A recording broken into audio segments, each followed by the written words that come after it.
Hello, നിസ്ലിയാണ്. Welcome to enroute blogs day 2. ഇന്ന് എന്തുകൊണ്ട് യാത്ര, അല്ലെങ്കിൽ എന്തുകൊണ്ട് യാത്ര ചെയ്യണം, അല്ലെങ്കിൽ ഞാൻ എന്തുകൊണ്ട് യാത്ര ചെയ്യുന്നു എന്നുള്ള കാര്യങ്ങളെ കുറിച്ചിട്ടൊക്കെ ഒന്ന് സംസാരിക്കാമെന്ന് വിചാരിക്കുന്നു. പ്രത്യേകിച്ച് പ്ലാനൊന്നുമില്ല, ആകെ ടോപ്പിക്ക് മാത്രമേ ഞാൻ ചൂസ് ചെയ്തിട്ടുള്ളൂ. യാത്രകൾ എല്ലാ ആളുകൾക്കും പലതരത്തിൽ പ്രിയപ്പെട്ടതാണ്. നല്ല ഓർമ്മകൾ സമ്മാനിക്കുന്നു, പുതിയ സൗഹൃദങ്ങൾ സമ്മാനിക്കുന്നു. ഒരുപക്ഷെ പുതിയ നാടുകളിലേക്ക് പോകുന്ന സമയത്ത് അവരുടെ കൾച്ചറുകൾ, അവരുടെ ഭക്ഷണം, ഇതൊക്കെ നമുക്ക് അനുഭവിക്കാൻ കഴിയും എന്നുള്ള, അങ്ങനെ ഓരോ ആളുകൾക്കും അവർ ചെയ്യുന്ന യാത്രയുടെ രീതിക്കും ശൈലിക്കും ഒക്കെ അനുസരിച്ചിട്ട് അവരുടെ അനുഭവങ്ങൾ വ്യത്യസ്തമായിരിക്കും അല്ലേ. എന്നെ സംബന്ധിച്ചിടത്തോളം ഞാൻ യാത്രകൾ ആരംഭിക്കുന്നത്, ഞാൻ കൂടുതൽ ചെയ്തിട്ടുള്ളത് സോളോ യാത്രകളായിരുന്നു. അപ്പോൾ സോളോ യാത്രകൾ എന്ന് പറയുമ്പോൾ ഒറ്റയ്ക്ക് ബൈക്കിൽ റൈഡ് ചെയ്തു പോകുന്ന ഒരു കാലഘട്ടം ഉണ്ടായിരുന്നു.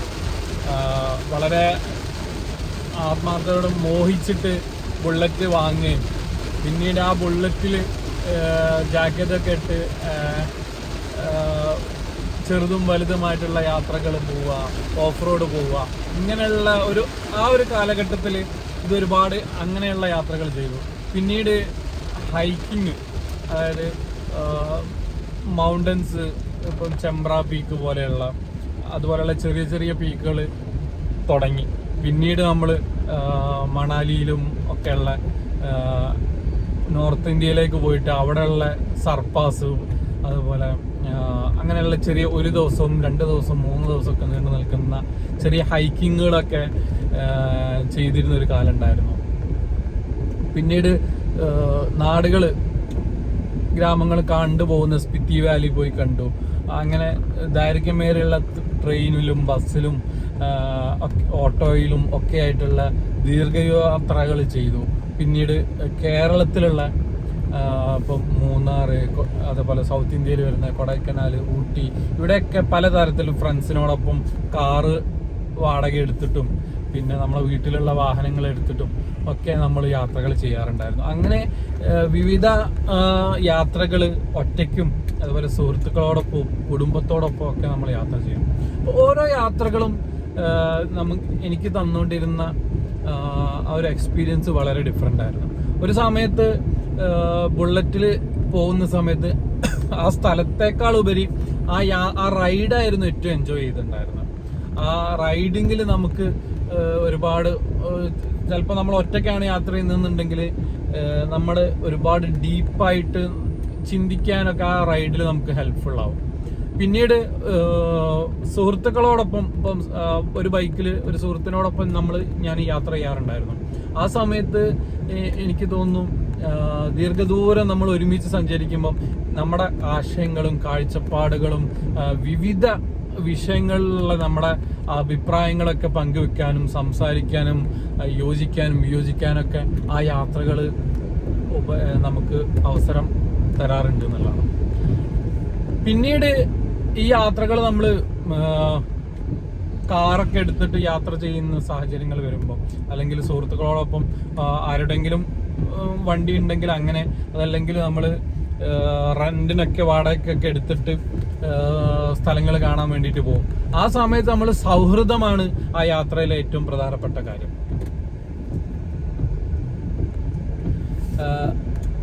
അപ്പോൾ കൂട്ടുകാരൊന്നിച്ചിട്ടുള്ള യാത്രകൾ വരുന്ന സമയത്ത് അവിടെ സ്ഥലങ്ങൾക്ക് പ്രാധാന്യം വളരെ കുറവായിരിക്കും. പക്ഷെ ആ സമയത്ത് അധികവും നമ്മൾ പ്രിഫർ ചെയ്യുക നല്ല തണുപ്പുള്ള, അല്ലെങ്കിൽ ഒരു ലോങ് യാത്ര ചെയ്ത് കുറച്ച് നല്ല ഫോട്ടോ എടുക്കാൻ പറ്റുന്ന സ്ഥലങ്ങൾ, അതോടൊപ്പം ആ യാത്രയിലുള്ള ഭക്ഷണങ്ങൾ, അതോടൊപ്പം ആ സൗഹൃദ നിമിഷങ്ങൾ, തമാശകൾ, കളിയാക്കലുകൾ, പഴയ ഓർമ്മകൾ.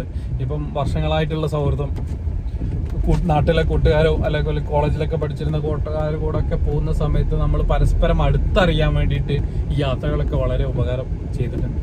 പിന്നെ നമ്മൾ ഫാമിലി ആയിട്ട് യാത്രകൾ ചെയ്ത് തുടങ്ങുന്ന സമയത്താണ്,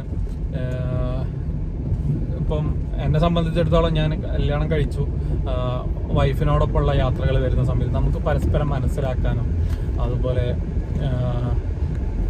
ഈ യാത്രയിൽ നമ്മുടെ ആശയങ്ങൾ അവരുമായിട്ട് സംസാരിക്കാനൊക്കെ ഈ യാത്രകൾ വളരെ സഹായിച്ചിട്ടുണ്ട് എന്നുള്ളതാണ്.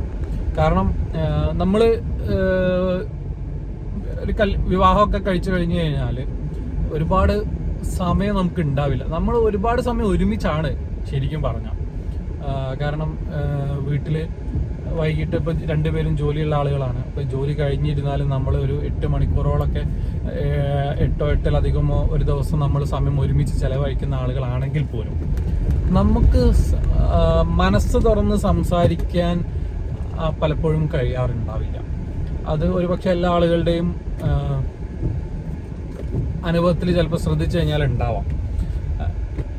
കാരണം നമ്മൾ വീട്ടിൽ നമ്മളെ വീടും നമ്മുടെ ഒരുപാട് ഇപ്പം ഭക്ഷണം, അതുപോലെ നമ്മൾ ഫ്രഷ് ആവുന്നത്, അതുപോലെയുള്ള കുറേ കാര്യങ്ങളുമായി ബന്ധപ്പെട്ടിട്ട് നമ്മൾ ബിസി ആയിരിക്കും. നമ്മൾ അവൈലബിൾ ആണ്, എന്നാൽ നമ്മൾ ഭയങ്കര ബിസി ആയിരിക്കും. പിന്നെ നമ്മൾ സംസാരിക്കാൻ നമുക്ക് ആവശ്യമുള്ള കാര്യങ്ങളൊക്കെ നമ്മൾ സംസാരിക്കും, കുറഞ്ഞ കാര്യങ്ങളൊക്കെ നമ്മൾ സംസാരിക്കും. പക്ഷെ ഒരു വളരെ ദൈർഘ്യമേറിയ സംസാരങ്ങളൊന്നും ഒരു പക്ഷെ സംഭവിക്കില്ല എന്നുള്ളതാണ്. അതുകൊണ്ട് തന്നെ പലപ്പോഴും നമ്മൾ മനസ്സ് തുറന്ന് സംസാരിക്കേണ്ട കാര്യങ്ങളൊന്നും അവിടെ അങ്ങനെ ഒരു സംസാരം നടക്കാതെ പോകും എന്നുള്ളതാണ്. അതൊക്കെ പലപ്പോഴും കുടുംബത്തിൽ അല്ലെങ്കിൽ ദാമ്പത്യ ബന്ധത്തിലൊക്കെ ഒരു എന്താ പറയുക ക്ലാരിറ്റി കുറവുണ്ടാവുക, അല്ലെങ്കിൽ ചെറിയ ചെറിയ പിണക്കങ്ങൾക്കൊക്കെ കാരണമാവുന്നത് സംസാരിക്കാൻ വേദിയില്ല എന്നുള്ളതുകൊണ്ടാണ്. അപ്പോൾ ഇവിടെയാണ് യാത്രയുടെ പ്രാധാന്യം ഞാൻ ഏറ്റവും കൂടുതൽ മനസ്സിലാക്കിയിട്ടുള്ളത്.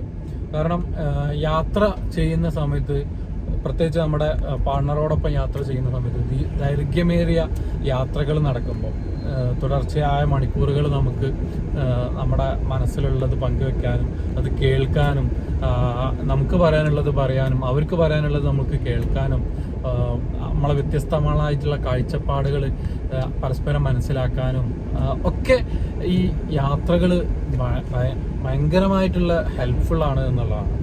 അത് ഞാൻ ഇതുവരെ പറഞ്ഞിട്ടുള്ള എല്ലാ ടൈപ്പ് യാത്രകളും ഞാൻ ചെയ്തു എന്നുള്ളതാണ്.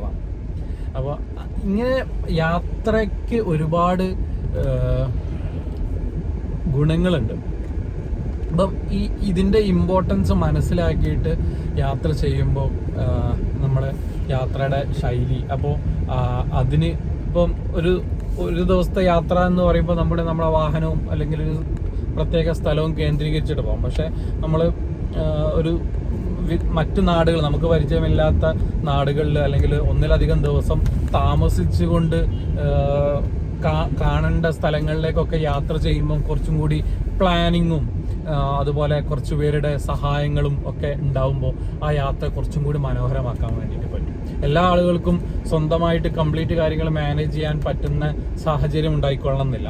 കാരണം അതാരുടെയും കഴിവുകേടൊന്നായിട്ടല്ല. കാരണം നമുക്ക് എല്ലാ മേഖലയിലും അറിവുണ്ടാവുക എന്നുള്ളത് സ്വാഭാവികമായിട്ടും സാധിക്കൊള്ളണമെന്നില്ല. ചില ആളുകൾ അവരുടെ ജോലിയുമായി ബന്ധപ്പെട്ട് വിവിധ മേഖലകളിൽ വർക്ക് ചെയ്യുന്ന ആളുകളായിരിക്കും. അപ്പം അവിടുത്തെ കാര്യങ്ങൾ, അല്ലെങ്കിൽ അവരുടെ തൊഴിലുമായി ബന്ധപ്പെട്ട കാര്യങ്ങൾ, അല്ലെങ്കിൽ അവരുടെ എന്താ പറയുക, അവരുടെ പാഷനുമായി ബന്ധപ്പെട്ട കാര്യങ്ങളിൽ ഒരുപാട് അറിവും എക്സ്പീരിയൻസും അതിന് ബന്ധപ്പെട്ട ആളുകളൊക്കെ ആയിട്ടുള്ള കാര്യങ്ങളൊക്കെ അറിയുന്നുണ്ടാവും. അതേ സമയത്ത് അവർക്ക് യാത്ര അത്ര പരിചിതമായ ഒരു ഏരിയ അല്ല, അല്ലെങ്കിൽ വ്യത്യസ്ത നാടുകളിൽ അല്ലെങ്കിൽ വ്യത്യസ്ത ഭാഷകൾ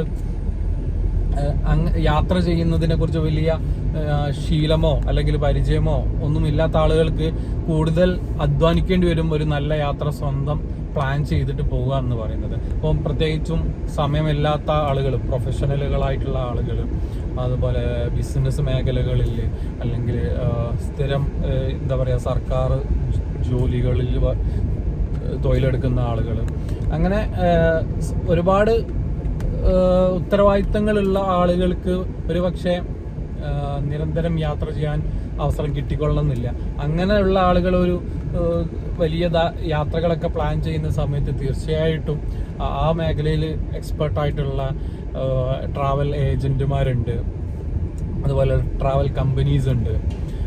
അങ്ങനെയൊക്കെ ഈ മേഖലയിൽ എക്സ്പെർട്ടായിട്ടുള്ള ആളുകളുടെ സഹായത്തോട് കൂടിയിട്ട്, ഇനി ഇതൊന്നും അല്ലെങ്കിൽ നമ്മുടെ സുഹൃത്തുക്കൾ ആരെങ്കിലും സ്ഥിരമായിട്ട് യാത്ര ചെയ്യുന്ന ആളുകളുണ്ടെങ്കിൽ അവരോട് സംസാരിച്ച് ഒരു ധാരണയൊക്കെ ഉണ്ടാക്കിയിട്ട് യാത്രകൾ പ്ലാൻ ചെയ്യുക എന്നുള്ളതാണ്. ഇതാണ് നമ്മുടെ നോർമലായിട്ട് കണ്ടുവരുന്ന ഒരു പാറ്റേൺ അല്ല.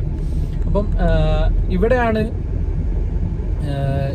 ഞാൻ ഒരു ട്രാവൽ കമ്പനി അല്ലെങ്കിൽ ഒരു ട്രാവൽ ബ്രാൻഡ് ബിൽഡ് ചെയ്യുന്ന സമയത്ത് ഞാൻ കടന്നു പോയിട്ടുള്ള ഈ വഴികളിലൂടെ പോയപ്പം എനിക്ക് ഓരോ ഘട്ടത്തിലുമുള്ള ആളുകളുടെ റിക്വയർമെൻറ്റും അവരുടെ തോട്ട് പ്രോസസ്സും പിന്നെ കാലഘട്ടത്തിന് അനുസരിച്ചിട്ടുള്ള മാറ്റങ്ങൾ, യാത്രയുടെ ശൈലികളിലൊക്കെ മാറ്റം വന്നിട്ടുണ്ട്. അപ്പം അതിനൊക്കെ അഡാപ്റ്റ് നമ്മളും ചെയ്തുകൊണ്ട് അതിനാവശ്യമായിട്ടുള്ള സർവീസുകൾ, അതുപോലെ ഇപ്പോൾ പാക്കേജുകൾ, അതുപോലെ നമുക്ക് താമസം, സ്റ്റേ അല്ലെ, യാത്രയുടെ ഏറ്റവും അഭിവാജ്യഘടമായിട്ടുള്ള ഒരു കാര്യമാണ് ഭക്ഷണം, താമസം എന്നൊക്കെ പറയുന്നത്. അപ്പം അതിലൊക്കെ ഒരുപാട് ഡീറ്റെയിൽ ആയിട്ടുള്ള റിസർച്ചുകളും അതുപോലെ പഠനങ്ങളൊക്കെ നടത്തിക്കൊണ്ടാണ് ഞാൻ ഈ എൻ്റെ ട്രാവൽ ബ്രാൻഡുകളൊക്കെ ബിൽഡ് ചെയ്തുകൊണ്ടിരിക്കുന്നത്. അപ്പം കൂടുതൽ വിശേഷങ്ങൾ എനിക്ക് തോന്നുന്നു വരും വീഡിയോകളിലൊക്കെ എനിക്ക് സംസാരിക്കാൻ പറ്റുമെന്ന് തോന്നുന്നു.